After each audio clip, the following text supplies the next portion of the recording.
you agree? Both. I would have to, but I don't want to just say both without explanation behind how it's both. Because who, what, when, where, how. Yeah, we need to know. And We need why. to know. We need to know why it could be the parents' fault, so parents can say, is that me? Or why it could be the teacher's fault, so the teacher can say, I need to be fired. Either way. So a lot of them do need to be fired. A lot of them don't care about these kids. A lot of the teachers don't? No, they don't. I have to disagree. I know quite a few teachers in my family, and they are dedicated. Did you just said your family, right? Yeah, actual teachers in my family. Yeah. Yeah, your family though. I would have. But they are dedicated teachers. They are. We're talking about your family. But they are dedicated teachers. That's not related to me, and I mean the passion that they have, and it's also challenging too because teachers have to. They have those standards that's placed on them by your school board, by the state officials and so forth. And that's something that schools are really getting away from. They're getting away from actually giving a lesson plan to the children on what material needs to be covered. Yeah. They're more so now teaching for politics. They're trying to keep their schools set at a certain level for funding and not being shut down. If they get the school shut down, they're out of a job. So they rather now satisfy the state with numbers instead of actually getting in there and making sure that student understands what's going on. That's what I'm saying. But they do care, though, because if you see them, they have to balance Not the political side cares, and they have to balance the side with the parents and the student. They have a lot. That's a lot to juggle. It is. Between the teacher. I mean, I know y'all have heard of many stories where guys say that the parent, where they teachers told them, well, you never going to be anything in life. I wish a teacher, I've heard that. I've heard that. There's teachers out there like that. I mean, I don't know how it is today. That'll be your second period teacher say that, and your third period teacher say, don't listen to what your second period teacher said. You can be whatever you want to be. Anything that you want to be. However you want to be it. Whenever you want to be it. This is true. Okay, so let's move on from that one. We got carried away. What if this child is talking too much in the classroom? You need to engage that child. That's when you begin to have special helpers. Okay. You keep them busy. You do have some children who are a little more advanced than some of the others.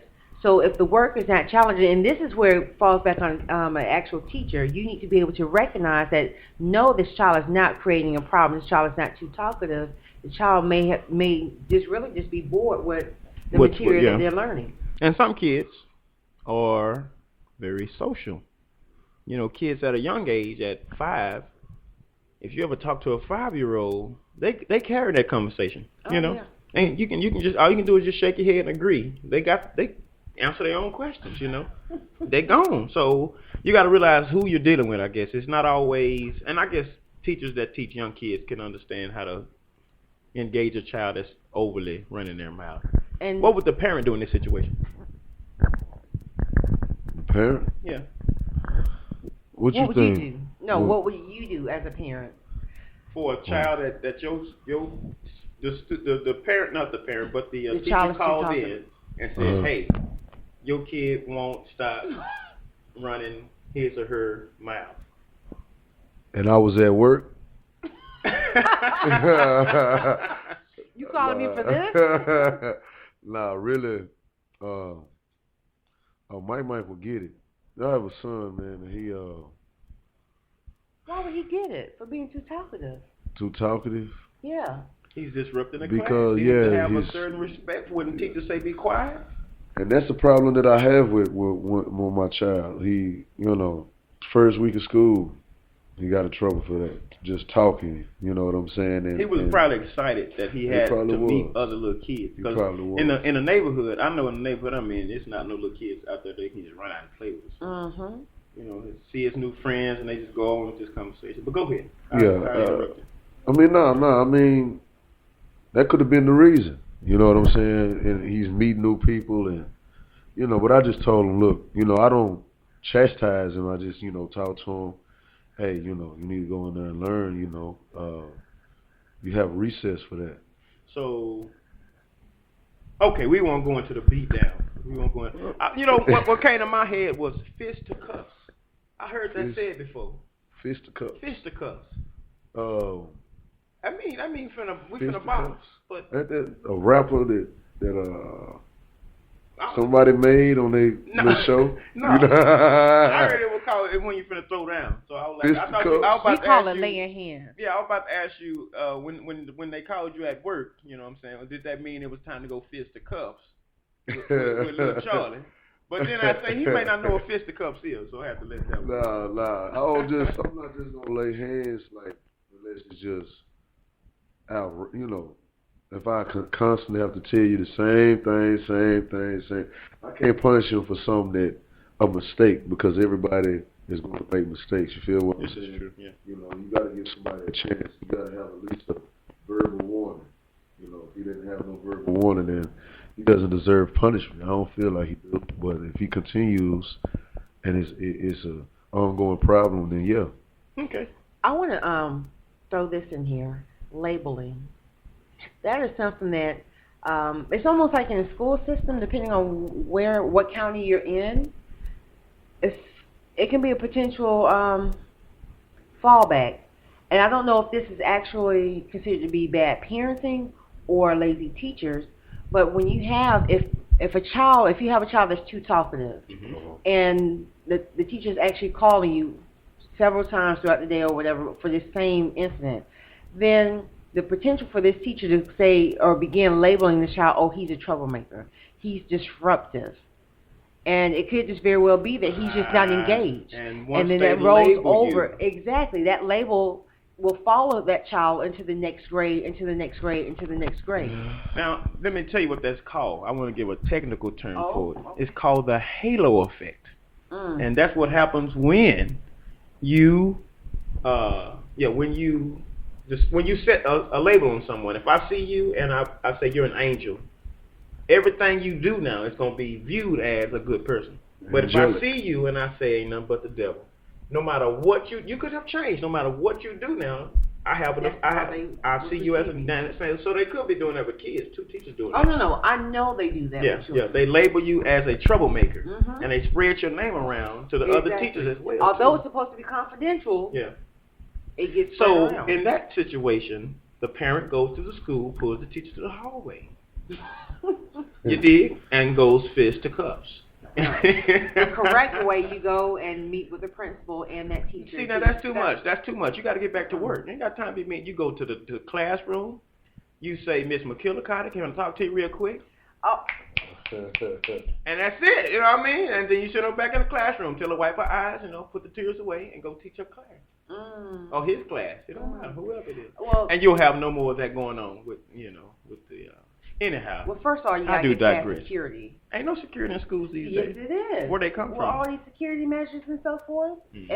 Parents coming in randomly shooting at schools. Now, what type of let's go into violent behaviors.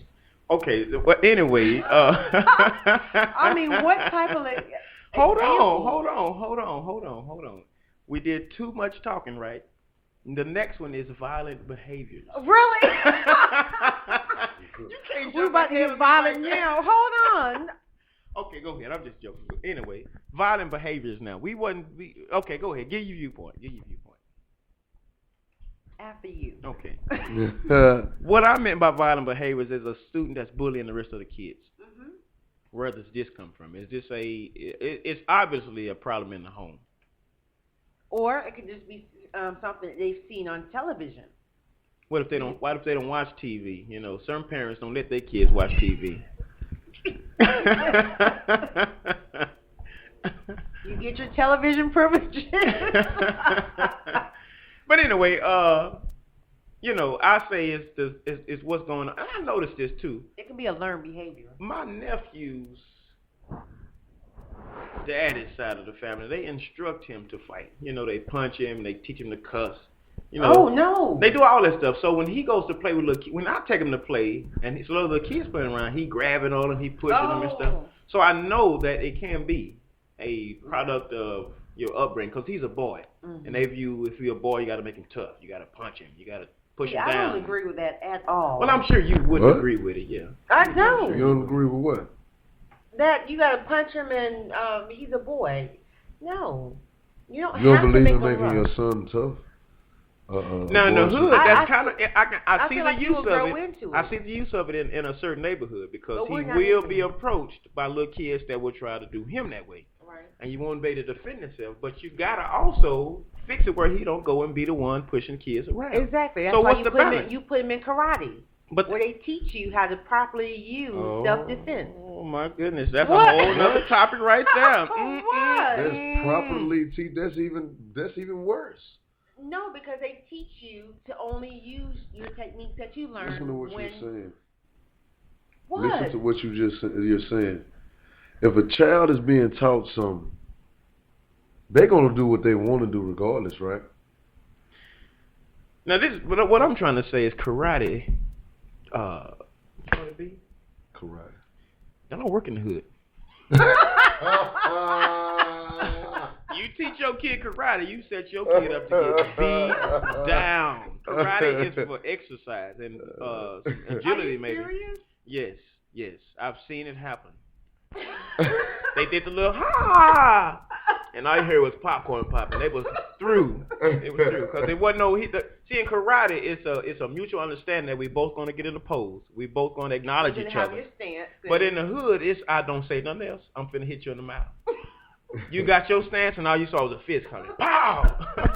Yeah. So karate may not be the best bet, but you know, the fact is that you do have your kid has to defend themselves. You don't want them to go to school and get bullied because once they get bullied, they get that halo effect, and all the other little kids think you don't want to go to push around. Mm-hmm. So you know, so you don't want to. You gotta teach your kid to be tough, but you don't want to teach your kid to be aggressive. Too aggressive, and yeah. With any other, African American, Hispanic children, any other culture will tend to result in it being classified as being overly aggressive versus being defensive. Yeah. Right. We already have a stigma, a label on us as a race, so it gets worse. Aggressive. Yeah. But that's what I'm saying. So I don't know how you would relate that to a school function or school problem or teacher problem when you have a kid that's aggressive or violent. You know, I don't think that comes from the school at all. It's brought there. Mm-hmm. Now it could be a result of the other kids. It may not be like we were just talking about the household. It could be I went there and these other kids keep messing with me.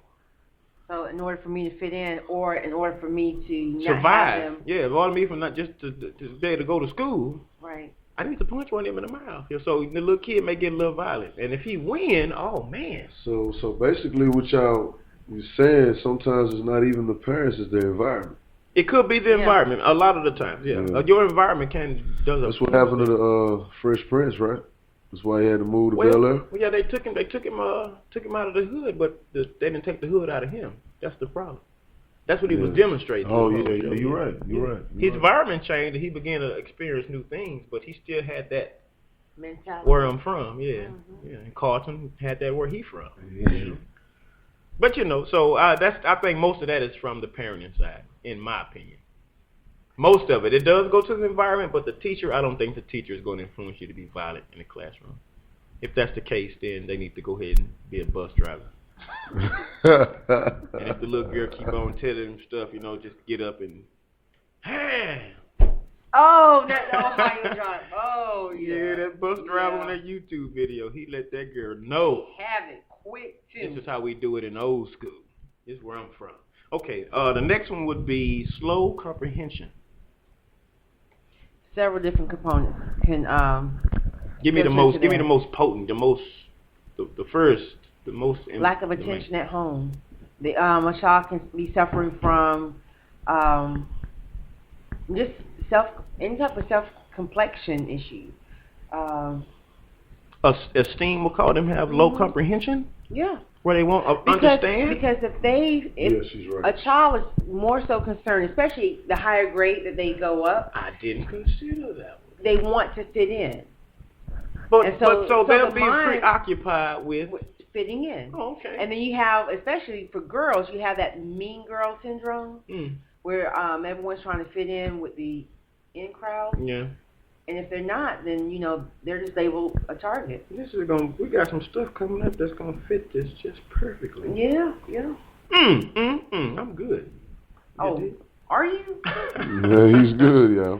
One of the things I was thinking about slow comprehension could be that the child was born with a mental disorder, for one. So you can't put that on the teacher or the parent.